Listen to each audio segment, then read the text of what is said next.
దినచర్యల పాఠాలు.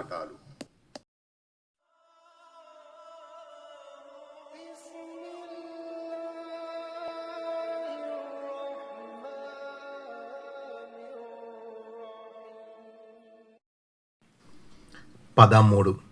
నమాజుకు ముందుగానే వచ్చి నిరీక్షించుట ఘనతగల విషయం.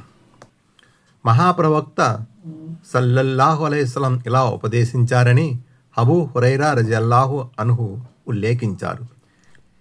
మనిషి సామూహికంగా చేసే నమాజు పుణ్యం తన ఇంట్లో వీధిలో ఒంటరిగా చేసే నమాజు కన్నా 25 రెట్లు ఎక్కువ శ్రేష్టమైనది.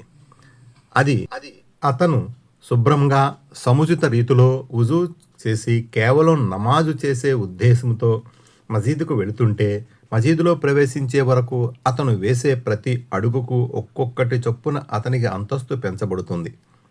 అదీగాక అతని వల్ల జరిగిన ఒక్కొక్క పాపాన్ని తుడిచివేయబడుతుంది.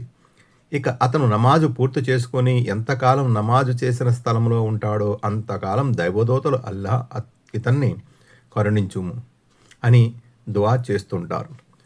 మీలోనెవరైతే మసీదులో వచ్చాక సామూహిక నమాజు కోసం నిరీక్షిస్తారో వారికి నమాజు చేసినంత పుణ్యం ప్రాప్తమవుతుంది. బుఖారీ, ముస్లిం.